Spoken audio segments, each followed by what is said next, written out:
Meninas, então a gente percebe nessa carta que essa carta ela tem o propósito de trazer instruções práticas de como se relacionar com a igreja, com a família, com o mundo. O propósito dessa carta é orientar Tito acerca das lideranças e como as lideranças precisam ser levantadas. Qual que é o comportamento, quais são os traços, como esses líderes precisam se portar. Então, assim, essa carta pastoral, ela é muito prática.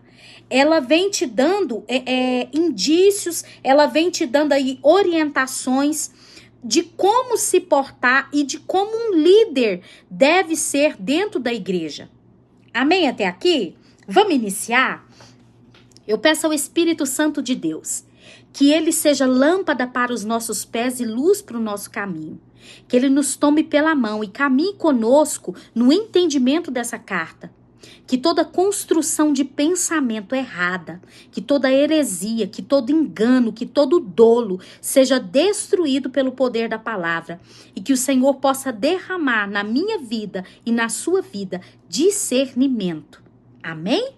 Vamos lá? Tito, capítulo 1, verso 1. Paulo, servo de Deus e apóstolo de Jesus Cristo, para levar os eleitos de Deus à fé e ao conhecimento da verdade que conduz à piedade. Vamos parar por aqui. Paulo, servo de Deus. É interessante porque apenas nessa carta Paulo se identifica como servo de Deus.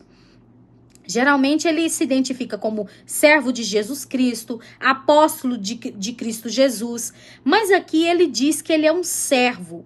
E o servo aqui é doulos, é escravo de Deus.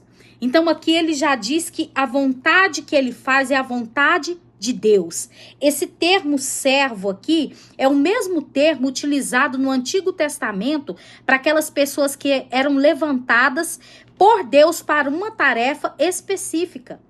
Paulo aqui, ele se intitula como escravo da parte de Deus, é um servo, ele é alguém que conduz a sua vida para o cumprimento da vontade do seu Senhor. Ele é apóstolo de Jesus Cristo no sentido de que quem o envia é Cristo Jesus e Cristo o envia com um propósito. Paulo tem um propósito de vida. Qual que é o propósito de vida? Aqui fala assim, levar os eleitos de Deus à fé. Nessa tradução da Almeida 21, diz assim, para conduzir os eleitos de Deus à fé. O que isso quer dizer? Isso quer dizer que a tarefa de Paulo era ser usado para conduzir o povo, para instruir o povo acerca da fé e do conhecimento. Paulo é usado como um instrumento do próprio Deus para trazer entendimento ao povo. Alguém que conduz é alguém que mostra o caminho. É alguém que traz orientações. É alguém que traz uma direção clara. Então, Paulo, o servo de Deus, enviado por Cristo Jesus, tem um propósito: conduzir os eleitos de Deus. Conduzir a mim, conduzir a você no caminho da fé, no caminho do conhecimento. Porque fé e conhecimento não andam separados. Fé e conhecimento andam juntos. A fé, que é o firme fundamento daquilo que eu não vejo, mas que eu creio, eu acredito, eu tomo posse. E o conhecimento da verdade. Conhecimento fala de experiência. Conhecimento fala de algo do dia a dia, algo que eu estou vivendo dia após dia. E aqui Paulo é levantado como um instrumento do próprio Deus para nos conduzir no caminho da fé e do conhecimento da verdade. Ele é um instrumento da verdade. Ele nos conduz à piedade. Olha o verso 2. Fé e conhecimento que se fundamentam na esperança da vida eterna.